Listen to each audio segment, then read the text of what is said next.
Hormuz நீரிணை close, ஈரானின் மிரட்டல், அமெரிக்காவுக்கு அடுத்த நெருக்கடி.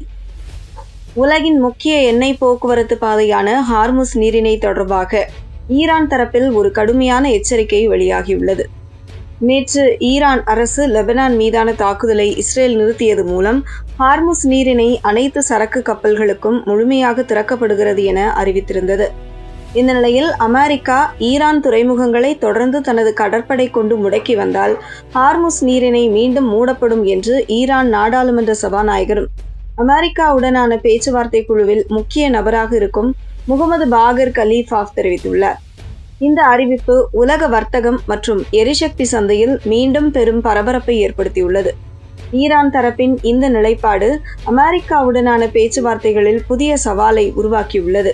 முகமது பாகர் கலீஃபாஃப் தனது எக்ஸ் பதிவில் அமெரிக்க கடற்படையின் பிளாக்கேட் தொடர்ந்தால் ஹார்முஸ் நீரிணை திறந்திருக்காது என்று அவர் தெளிவுபடுத்தினார். இந்த நீரிணை வழியாக செல்லும் போக்குவரத்து ஈரான் அரசின் அனுமதியை பொறுத்தே இருக்கும் என்றும் அவர் குறிப்பிட்டார். நேற்று இரவு 10க்கும் மேற்பட்ட கப்பல் ஹார்முஸை கடக்க முயன்று மீண்டும் திரும்பியது.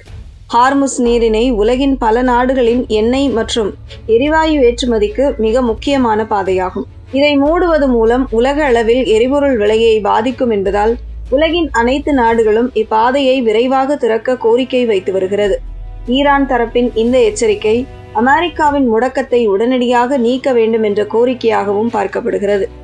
இதேவேளையில் ஈரான் நாடாளுமன்ற சபாநாயகர் ட்ரம்ப் நேற்று இரவு 1 மணி நேரத்தில் போர் தொடர்பாக 7 முக்கிய விஷயங்களை ஈரான் வாக்குறுதி அளித்ததாக ட்ரூத் சோஷியல் தளத்தில் குறிப்பிட்டார்.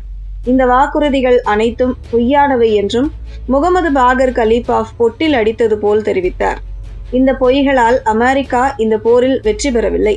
சொல்லப்போனால் இந்த பொய்களால் இரு நாடுகள் மத்தியிலான பேச்சுவார்த்தைகளிலும் கூட எவ்விதமான முன்னேற்றமும் அமெரிக்கா காணவில்லை என்று கலீஃபாஃப் தெரிவித்தார். ஈரான் அரசின் இந்த கடுமையான விமர்சனம் இரு நாடுகளுக்கும் இடையேயான பதற்றத்தை மீண்டும் அதிகரித்துள்ளது. ஈரான் ஹார்முஸை மூடுவதாக எச்சரித்துள்ளது. அமெரிக்கா ஈரான் மத்தியிலான பேச்சுவார்த்தைகளுக்கு புதிய தடையாக அமையும் என எதிர்பார்க்கப்படுகிறது. இதேபோல் பாகிஸ்தான் தலைமையில் நடத்த திட்டமிட்டுள்ள 2ஆம் கட்ட பேச்சுவார்த்தையின் நிலையும் கேள்விக்குறியாகியுள்ளது.